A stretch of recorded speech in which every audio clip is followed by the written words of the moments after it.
Howdy and welcome. I'm Mike, your board gaming every dude. This is Board Games for One, and I just brought in the sweetest haul for $85 total. So I just want to show you some of these cool games and the solo modes that you may want to look for yourself if you can find these for a deal.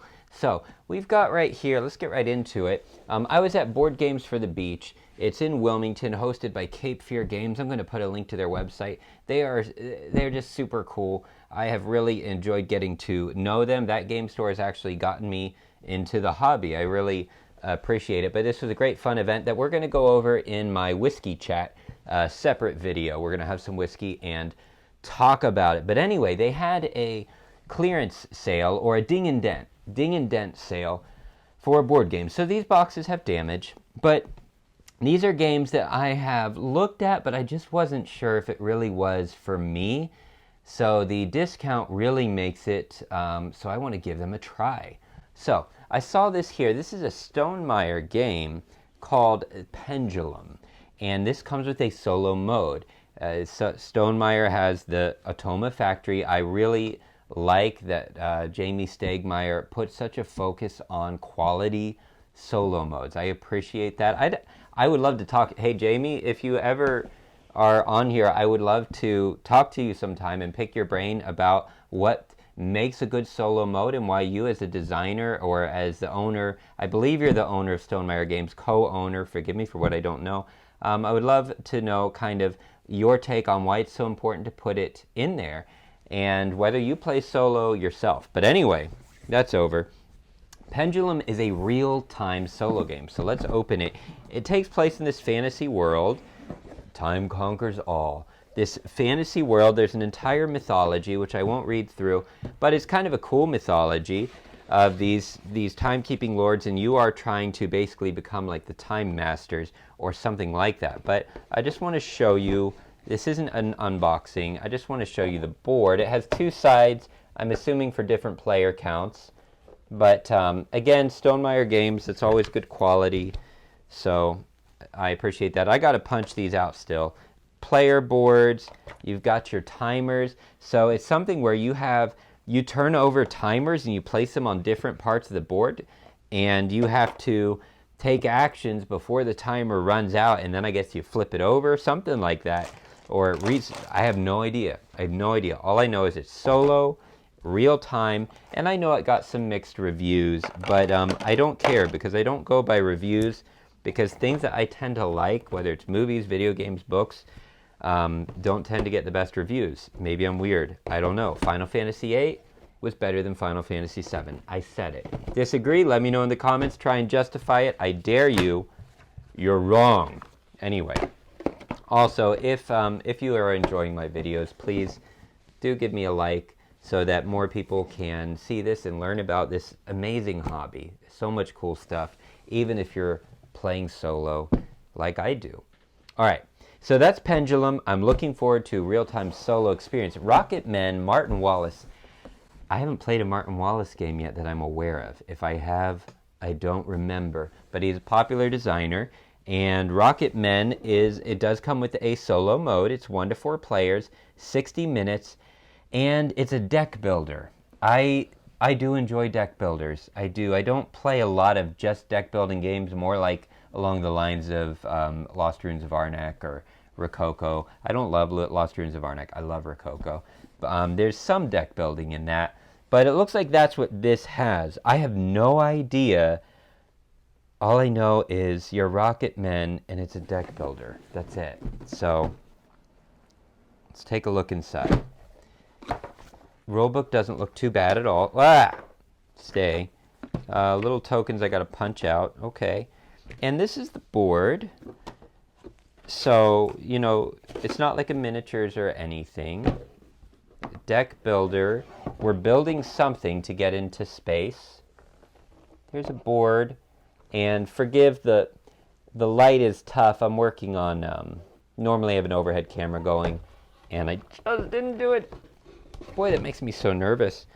Okay, there we go. We've got cheat sheets, which I appreciate. It looks like player boards, and then our decks, just our cards. So this really is a deck builder. There are the little tokens, but that's it. So yeah, pretty cool. Looking forward to that. So Pendulum, I think I got for $10, maybe 15. Rocketmen, same deal, $10 or 15, something like that. Because, and I mean, what? There's a tiny dent. I'm okay with that. I'm fine with that. Pendulum, I'm not sure where the dent was, but there was a little tiny dent. But let me just read it. A deck building game with an innovative twist of preparing your missions on the launch pad, temporarily removing part of your assets from the deck you play. To win, you must find a balance between the mission and money, parts of your deck, and use them efficiently. All right, so Fantasy World, excuse me, how embarrassing. Fantasy World and Pendulum, Rocketmen, a little more sciencey. Mariposas does not come with the solo mode, and I was wondering why. I'm like, this is designed by Elizabeth Hargrave, who did Wingspan. Wingspan was published by Stonemaier Games. It came with an automa, so I was like, why didn't she design a solo mode? And I didn't think about it, but I think the solo mode was designed by someone else, actually, for Wingspan. And this is published by AEG, not Stonemaier, which is totally fine. I love AEG games, but they must not have assigned somebody to make a solo mode. Little dent on the corner. This was also like $10. These were anywhere from 5 to 15, and there was one that was 25, which I'll show you. But Mariposas is a butterfly game, and a lot of research went into this about the monarch butterflies' migration. So this is a learning game as well, which I think is super cool. But I didn't get it at full price because I'm like, it doesn't have a solo mode, and I'm board games for one. So maybe I'll have to make one or find one. I don't know. Maybe I'll have to start making friends. Ugh. But anyway, there's the board. It looks really, really beautiful colors. And you are trying to guide these birds on their migration. That's all I know. There's another board and token stuff that I got to punch out. Tokens and some cards and some little butterfly meeples. Buttereeples. And usually it's Stonemaier Games that comes with these, so I really appreciate AEG. Thank you. That's nice to come with these little token trays. So I'm interested to see this. Elizabeth Hargrave with a different publisher, and see. So yeah, Mariposas, whatever. Looks absolutely beautiful. I might have to wait till family or something visits. I don't know. If there's a solo mode, let me know in the comments. If you've played any of these, tell me about them, please. And not just me, but the comments are a good place for the community to live and to grow, get to know each other. Armonia was either free or $5. I don't remember. This is Eagle Griffin Games. I love myself an Eagle Griffin game. This does not come with solo mode, but it's a kids game. And so if, you know, any nieces or nephews, or I did foster care for a little while, probably done with that. But if any kids come around, I'd like to have something to pop out. So 2 to 4 people. It looks cute. I know nothing about it. It's by Uwe Rosenberg. I have not played an Uwe Rosenberg game yet that again, if I have, I may have played it online with, you know, Tabletopia or something like that, or Sovereignty. But I don't know. But anyway, yeah, little map tiles to pop out. Looks cool. Dice, cubes. That's it. Just little map, little cubes. Should be pretty easy to learn for ages something. Where are you? I don't know. Have you played this? 8 and up. If you played it with your kids or not your kids, just your friends, tell me about it. Marvel Champions. This was probably $10 because it does have a big old dink on the back. But here's the thing. I'm not a huge Marvel fan. I'm a DC guy. Superman behind me. Can you tell? Not that I don't like it. I'm just a DC guy. So I also have never played a living card game. Well, I played Legendary. And honestly, it wasn't quite what I thought, so I traded it on. It's probably a great game. But anyway, this is a new living card game. And I didn't want to get it at full price because I don't know if I'm going to like it. I might like it, but I don't know if I want to buy expansions. So there's the roll things. But there's a channel, D20 Woodworking. I mean, there's other great solo channels. You've got Rolling Solo. I mean, there's so many. But D20 Woodworking, I want to give him a shout out because he does some great playthroughs. I think he does Marvel Champions and he does Too Many Bones and other things. But he's an expert on this stuff. So I would send you over to him if you like this kind of thing. But I want to play it and see, is it for me too? And is it for you? Is it something you want to see here? But there are tokens. It's just that these are covered so well on other channels, like with D20 Woodworking, that I don't think I can do as good a job. But anyway, cards. It's I guess you'd call it a deck builder. I don't know. I'm going to call it a deck builder. If you've played this, please let me know. Let me know what you think of it, because I have no idea what I'm getting into, and I'm just glad to get it for that price. Maracaibo, trading in the Mediterranean or the whatever, Caribbean, I don't know.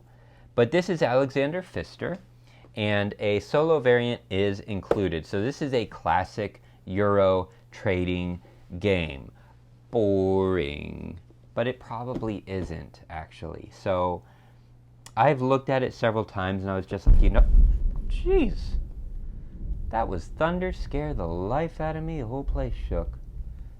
Yeah, am I alive? I'm still alive. Wow, nature is amazing. All right, Maracaibo. Anyway, I thought it looked super dry, but I want to try it. It's a classic. He's a great designer. I need to give it a shot. So for the dent on the back of the box, for $5, $10, absolutely. I need to try it out, And then, I need to show you the inside. So, I'm not usually into trading style games like this, but that's why I want to give it a try. So typical Euro look, wooden pieces and cards. It looks great. Lots of cheat sheets for instructions, and your rule book does stuff, and the board actually looks quite lovely. There's the other side. I appreciate when the other side of the board has art, even if it's simple. There's a compass for your pleasure, and then the board here. So it kind of reminds me of Grand Austria Hotel type art, and vibrant colors. It's not my favorite art. Again, I don't know how I'll feel about it. I could be surprised and I could love it. Have you played it? Give me a like if you've played it, and please tell us all about it and whether you want it covered here. I know it's covered. It's such a classic game. It's covered so well elsewhere. I don't want to regurgitate what isn't helpful. This is a place to hang out and be helpful. And here we go. Lacerda. I'm a big Lacerda fan. I love Lacerda. Eagle Griffin Games Deluxe Escape Plan. This thing runs $100. I got it for $25. And the dent is where? It's right here somewhere? I can't even find it, but I know it's there somewhere. Oh, there it is. You can't even see it. Escape Plan, though, I hear this is Lacerda's best solo mode, from what I'm told. If you want to play a Lacerda game solo, this is the one. It's a heist. You've committed some kind of crime. I don't support that. Crime is bad. And you're trying to escape, and the police are chasing you down. And I've heard this is his most unusual, or most unlike his other games. But for solo, it sounds like it's the best. It sounds like you build like a modular board as you're trying to escape. So you've got your player boards. Is this an Ian O'Toole art? I don't know. Whoever did the art, yeah, Ian O'Toole. Okay, good. Ian O'Toole, you've got your player boards, and it looks like you've got your little player screen, your little money bags. Just call me Mr. Moneybags. And then your modular board hexes and items galore. Look, this is punch board Punchboard Palooza. And then you've got your Punchboard Palooza. I am not going to unpack all of this, but I will just, and I'm not opening the board because how am I going to do that? But yeah, on the inside you got wooden things and cards and a velvety bag. Oh, what the toast. Let me show you the board. All right, here we go. Board Games in a Minute style. She pulls it off every time. Surely I can. Sarah Shaw, this is for you. She's another Board Game Nexus member. There we go. Boom. And the other side has stuff too. I don't know what the difference is. I like the coffee stains and the little police walkie-talkie. I'm super excited about this. 25 bucks. Come on. That's awesome. So thank you, Cape Fear Games, if you're watching this, for Board Games at the Beach and your Ding and Dent sale. I feel very privileged. I'm very excited. And I did something so wrong because this is not going to close. This isn't going to close, folks. It's not going to close. And you know what? I'm not going to make it close. Hey, look. I love you all. Thank you. Check out this next video for the top 10 board games list by feature. And hey, I'll see you next time.